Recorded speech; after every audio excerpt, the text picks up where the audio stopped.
ਅਦਲ ਕਰੇ ਤੇ ਥਰ ਥਰ ਕੰਬਣ ਉੱਚੀਆਂ ਸ਼ਾਨਾਂ ਵਾਲੇ, ਫਜ਼ਲ ਕਰੇ ਤੇ ਬਖਸ਼ੇ ਜਾਵਣ ਮੈਂ ਵਰਗੇ ਮੂੰਹ ਕਾਲੇ। ਇੱਕ ਬਾਦਸ਼ਾਹ ਨਵਾਂ ਗੁਲਾਮ ਲੈ ਕੇ ਆਇਆ। ਵੀਡੀਓ ਬੜੀ ਦਿਨਾਈ ਆ, ਅੱਜ ਸੁਣੀ ਜ਼ਰੂਰ ਤੇ ਸੁਣ ਕੇ ਸ਼ੇਅਰ ਜ਼ਰੂਰ ਕਰੀ। ਤੇ ਗੁਲਾਮ ਨੂੰ ਲਿਆ ਕੇ ਪੁੱਛਦਾ ਵੀ ਤੇਰਾ ਨਾਂ ਕੀ ਹੈ, ਤੇਰੀ ਨਸਲ ਕੀ ਆ।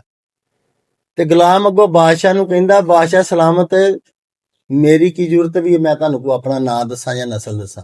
ਮੈਂ ਤੁਹਾਡਾ ਗੁਲਾਮ ਆ, ਜੋ ਦਿਲ ਕਰਦਾ ਨਾਂ ਰੱਖ ਲਓ, ਜਿਹੜੀ ਮਰਜ਼ੀ ਨਸਲ 'ਚ ਸ਼ਾਮਲ ਕਰ ਦਿਓ। ਬਾਦਸ਼ਾਹ ਸਲਾਮਤ ਬੜੇ ਹੈਰਾਨ ਹੋਏ ਉਹਦੀ ਗੱਲ ਸੁਣ ਕੇ, ਵੀ ਬੜਾ ਵਫਾਦਾਰ ਗੁਲਾਮ ਮਿਲਿਆ। ਦੂਸਰਾ ਸਵਾਲ ਫੇਰ ਕੀਤਾ ਬਾਦਸ਼ਾਹ ਨੇ, ਵੀ ਤੂੰ ਖਾਣਾ ਪੀਣਾ ਕੀ ਹੈ।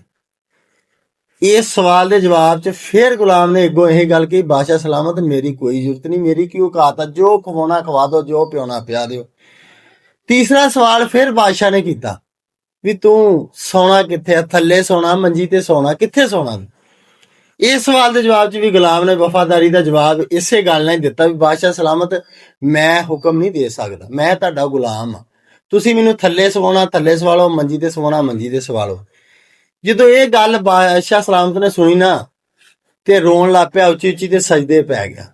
ਸਜਦੇ ਪੈ ਕੇ ਅੱਲਾਹ ਪਾਕ ਨੂੰ ਕਹਿੰਦਾ, ਵੀ ਅੱਲਾ ਸੋਹਣਿਆ, ਮੈਂ ਕਿ ਚੰਦ ਕੁ ਰੁਪਈਆਂ ਦਾ ਗੁਲਾਮ ਲੈ ਕੇ ਆਇਆ, ਤੇ ਉਹਨੇ ਆਪਣੀ ਵਫਾਦਾਰੀ ਦਾ ਸਬੂਤ ਮੈਨੂੰ ਇਹ ਦਿੱਤਾ, ਮੈਨੂੰ ਕਿਹਾ ਜੋ ਮੈਂ ਤੁਹਾਡਾ ਗੁਲਾਮ ਆ, ਜੋ ਕਰਨਾ ਕਰ ਲਓ।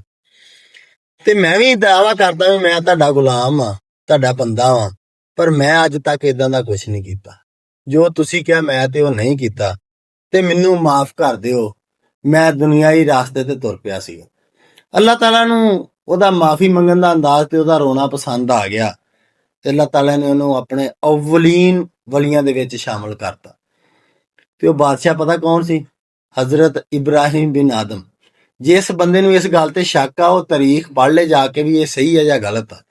ਤੇ ਗੱਲ ਕਰਨ ਦਾ ਮਕਸਦ ਯਾਰ ਭਰਾਓ ਪਤਾ ਕੀ ਆ, ਦੁਨੀਆ ਦਾ ਮਾਲ ਦੁਨੀਆ ਤੇ ਰਹਿ ਜਾਣਾ। ਕੰਮ ਵੀ ਕਰੋ, ਮਜ਼ਦੂਰੀ ਵੀ ਕਰੋ, ਪਰ ਅੱਲਾਹ ਪਾਕ ਨੇ ਵੀ ਆਪਾਂ ਨੂੰ ਇੱਥੇ ਭੇਜਿਆ ਆਪਣੀ ਇਬਾਦਤ ਕਰਨ ਲਈ। ਉਹਦੀ ਇਬਾਦਤ ਕਰੋ, ਮਾੜੇ ਬੰਦੇ ਤੇ ਜੁਰਮ ਨਾ ਕਰੋ। ਮਿਹਰਬਾਨੀ।